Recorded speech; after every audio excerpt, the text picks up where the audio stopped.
Bonsoir. Je débarque de Somalie. Et du coup, j'imagine, la première question, c'est d'où je viens et où j'habite.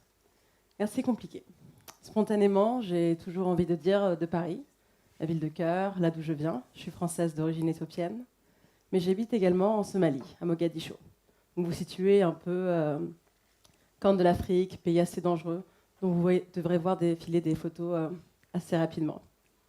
Donc comment est-ce qu'on se retrouve à vivre en Somalie ?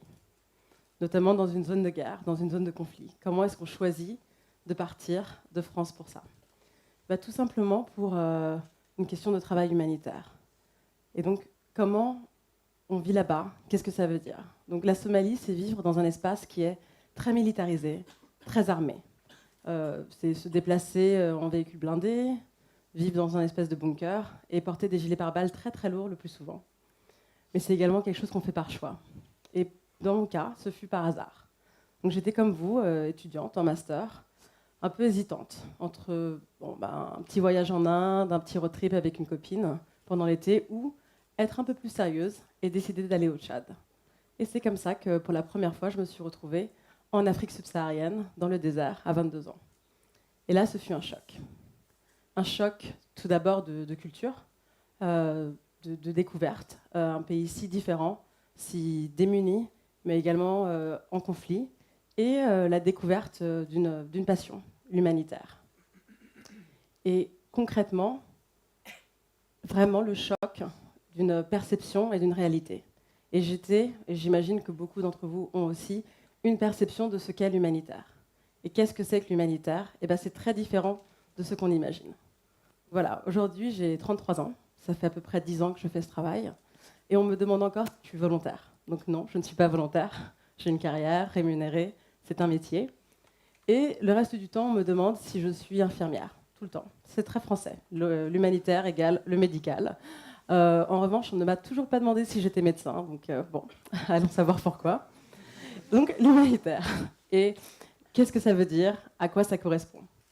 Eh bien, tout d'abord, c'est un mélange de culture, d'expertise. Donc il y a beaucoup de généralistes dans ce milieu, qui est très professionnel et qui est très mouvant et qui s'adapte, mais beaucoup de généralistes. Donc des gens comme moi, comme vous, des passionnés de géopolitique, de relations internationales, qui aiment lire le monde, batailler, échanger des idées, mais également des experts, des ingénieurs, des agronomes, des psychologues, des médecins, des personnalités avec des carrières très, très personnalisées, très professionnalisées, comme certains des experts qu'on vient de voir.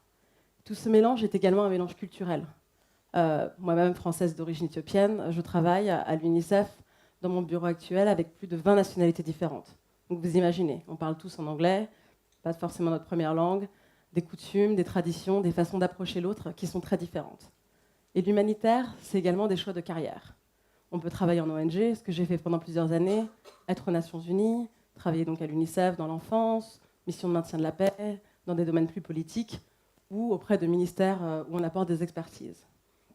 Et concrètement, comme vous pouvez le voir dans certaines des images derrière, ça passe aussi par des projets très concrets. Donc dans le cas de la Somalie, où on est dans un contexte d'alerte à la famine, c'est essentiellement répondre à des déplacements en masse de population, 2 millions de personnes déplacées, des crises, des épidémies de choléra, mettre en place des centres de traitement rapide, répondre à la malnutrition.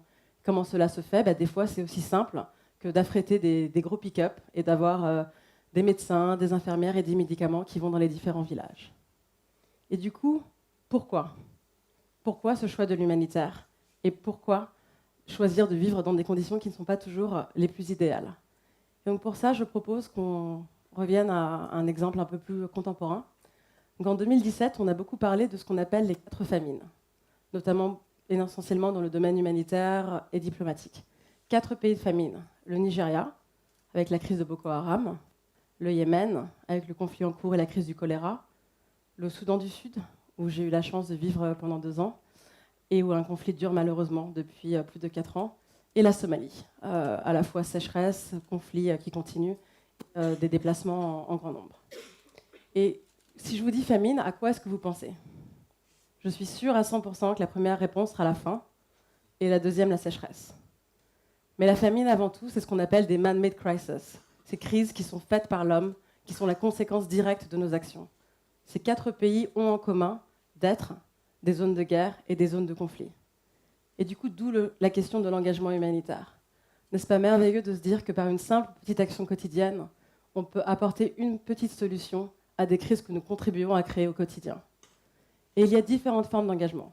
Là, vraiment, l'idée n'est pas du tout d'être dans la morale et de donner des leçons. Être humanitaire n'est pas le meilleur métier au monde, n'est pas le métier le plus noble, mais c'est une option. Et il y a différentes façons de le faire. Et aujourd'hui, on est dans un monde où il y a les étudiants, votre génération, se posent énormément de questions, et notamment des questions de sens. Comment donner un sens à son parcours, à son travail et à son quotidien. Et pour ce faire, il y a autant de formes d'engagement humanitaire que d'individus. Mais du coup, là est la question. Comment s'engager? Comment le faire? Je suis ici devant vous, très épanouie, très heureuse, fatiguée, à l'évidence, après 10 ans de crise humanitaire, mais passionnée par cette réponse. Et du coup, je vous relance la question. Quel choix d'engagement humanitaire allez-vous faire? Merci.